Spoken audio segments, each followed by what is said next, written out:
A proposta de reforma do Código de Processo Civil tramita no Congresso Nacional. Várias são as inovações e alterações que estão sendo discutidas amplamente.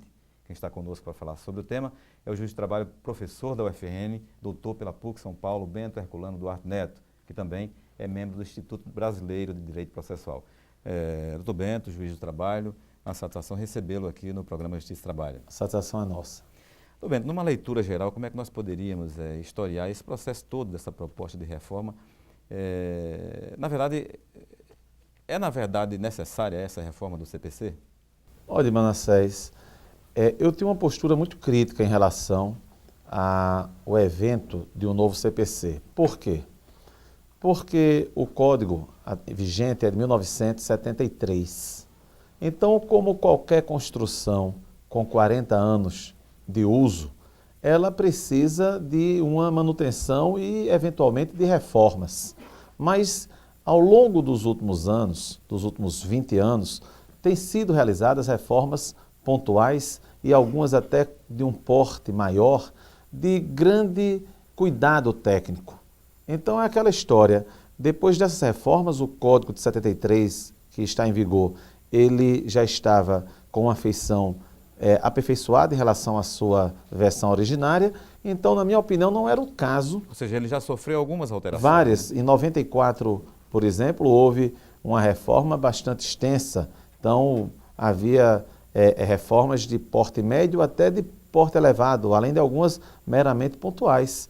Então, o senhor destacaria alguma dessas alterações? Por exemplo, a introdução no artigo 273 do CPC do Instituto da Tutela Antecipada, da antecipação dos efeitos da tutela de maneira genérica.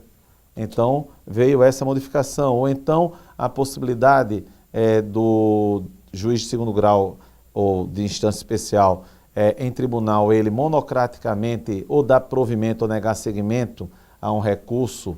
Diversas reformas, no artigo 515 se mexeu, na tutela de urgência se mexeu também. Então, diversas reformas. Se fala no 475, né? Também o 475J com a multa de 10%, ou 285A, prevendo a possibilidade do juiz julgar improcedente o pedido, sequer sendo ouvido o réu, né? Então, quando é uma sentença de improcedência, é possível isso. Então, isso tudo mudanças muito profundas, além de algumas meramente pontuais. Então, na minha concepção, não era o caso. Mas, por outro lado, tentou-se fazer um aperfeiçoamento no sistema processual civil brasileiro, então não adianta a gente lutar contra uma realidade. Então, o grande centro passou a ser fazermos um Código de Processo Civil melhor do que o que está em vigor. Então, não adianta mais essa discussão.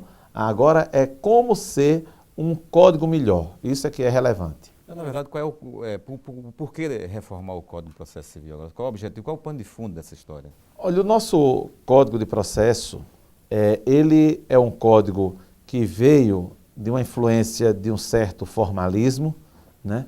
E a grande preocupação, eu diria que a grande crítica em relação ao sistema judiciário brasileiro não diz respeito ao conteúdo das decisões. Isso no processo civil.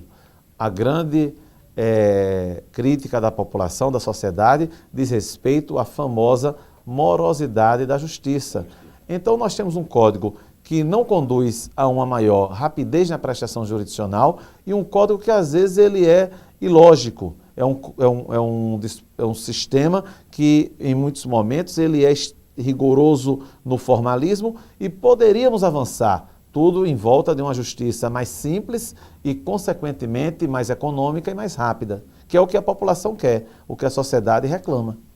Doutor Bento, são várias e inúmeras as inovações e mudanças sugeridas para esse texto, novo texto agora, né, do Código de Processo Civil, né? Como, por exemplo, o julgamento dos processos em ordem cronológica, ou até mesmo votado agora recentemente, como nós estávamos conversando aqui em off, a proibição por parte do juízo, né, do bloqueio da conta dos devedores. Como é que o senhor vê essas questões todas?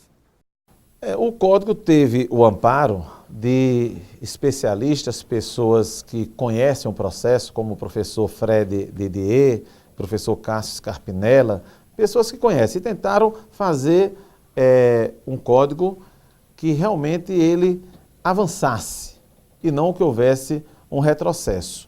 Então, no novo código nós teremos um prestígio maior é a jurisprudência, que não se trata aqui de nós engessarmos as decisões de primeiro grau, ou mesmo de tribunais, mas de nós termos um processo mais rápido e mais justo do ponto de vista material. Mas acontece que algumas modificações foram feitas no projeto do Código, o que irá gerar um retrocesso e modificações para pior. Nós temos pontos realmente... Isso do ponto de vista da sociologia do direito mesmo? Do ponto de vista, eu diria, de funcionamento do Código, do ponto de vista de uma igualdade, do ponto de vista da função social do processo, nós tivemos retrocessos e a nossa esperança é que o Senado consiga, porque ele irá voltar para o Senado, nasceu no Senado, a Câmara está agora encerrando a votação das propostas de emenda ao projeto, e que o Senado possa consertar os equívocos que, lastimavelmente, a Câmara dos Deputados acabou cometendo, principalmente nessa reta final da discussão do projeto do CPC. Doutor Ventura, o senhor falou em avanços e em retrocessos aí, em todo esse processo de reforma agora. O que é que a gente poderia caracterizar como avanço e como retrocesso? Olha, como avanço, a possibilidade de se conceder mais poder ao juiz, porque isso dará a condição de que ele possa não ficar tão engessado em um código de ritos e possa, com isso, decidir de maneira mais equânime e propiciando a maior rapidez na prestação jurisdicional. O prestígio à jurisprudência, como você falou, uma postura mais do magistrado, eu diria, na condução do processo de maneira ainda mais isenta.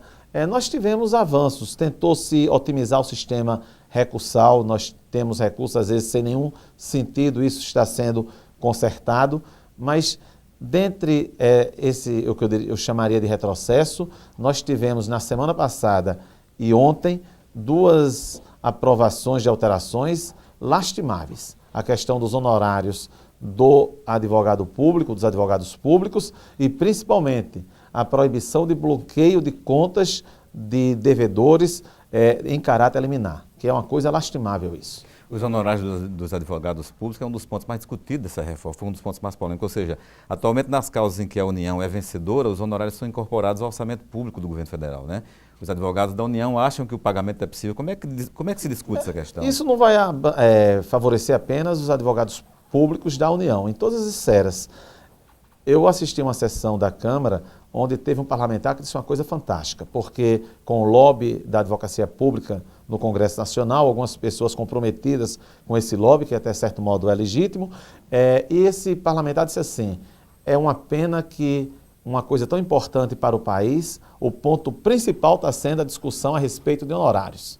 Realmente, a gente vê a distorção da atividade parlamentar no Brasil. Realmente é uma coisa lastimável. Mas há uma grande incoerência nessa questão da aprovação. Porque se os advogados públicos, eles pleiteiam e conseguiram e estão conseguindo a consideração da advocacia pública enquanto uma carreira de Estado, com todas as vantagens inerentes, inclusive com paridade em alguns estados, como é o caso aqui do Rio Grande do Norte, com os vencimentos da magistratura e do Ministério Público, como é que passa a ter a feição predominante na questão de honorários, na questão remuneratória, a feição de advocacia privada, né? E aí temos outras coisas paralelas, como a questão do teto. O teto não vai existir para a advocacia pública, né? Então o advogado público vai ganhar várias vezes o teto salarial e realmente a gente tem que fazer a opção, ou é carreira de Estado ou é atividade eminentemente privada. Doutor Beto, e sobre essa questão que foi aprovada recentemente agora, que proíbe o juiz de bloquear contas dos devedores, como é que o senhor avalia essa questão? Em relação ao bloqueio, isso incomoda mais ainda. É lastimável, mas o poderio econômico prevaleceu. Eu tenho aqui... Mais uma vez, né? Mais uma vez, a firmeza em falar, me desculpem aqueles que se sintam eventualmente ofendidos, mas o poder econômico, mais uma vez, fez prevalecer a sua vontade no Congresso Nacional. Por quê? Porque a proibição de bloqueio em caráter liminar de dinheiro de devedores, isso vai gerar uma enorme ineficiência do Poder Judiciário, os próprios parlamentares, os políticos irão depois criticar a morosidade da justiça, a sua falta de efetividade, e isso é um tiro no coração da justiça funcionando. Eu espero que, se isso prevalecer, porque o melhor é que o Congresso derrube por intermédio do Senado, mas se isso prevalecer, se ingresse com uma ação direta de inconstitucionalidade no Supremo Tribunal Federal, até porque isso vai de encontro ao inciso 78 do artigo 5º da Constituição Federal, que foi introduzido pela reforma do Poder Judiciário, que garante ao cidadão um processo judicial em tempo razoável. Foi um prestígio aos maus devedores, na verdade, eu diria, aos grandes devedores, àqueles que querem dar um calote nas suas dívidas em detrimento daquelas pessoas, não digo aqueles que têm uma condição financeira melhor, mas quem vai ser mais penalizado com isso é aquele pobre coitado que bate na porta da justiça e a justiça não vai poder garantir a execução daquela decisão posterior, porque até lá, Manassés, esse devedor, ele vai vender os seus bens, vai tirar o dinheiro da sua conta e o devedor, aquele mais humilde, vai ficar a ver navios. Isso é lastimável. O credor, no caso. E faltou, exatamente, o credor vai ficar a ver navios. Então é lastimável, uma pena que o poder econômico fez prevalecer. E, inclusive, dessa forma se promove a injustiça, né? Total. Na Câmara, apenas 3 partidos foram contrários a essa proibição de bloqueio. O PT, o PSOL e o PCdoB. Apenas os 3. E o governo se disse contrário, mas não sei até que ponto poderia ter se esforçado mais para evitar essa coisa terrível, esse enorme equívoco. O que terá com certeza repercussões no processo do trabalho, né? Que eu ia lhe perguntar quais os aspectos que podem ter repercussões concretas no processo do trabalho, mas eu deixaria essa questão para o próximo bloco. Nós precisamos fazer um breve intervalo e dentro de instantes nós voltamos com Justiça e Trabalho.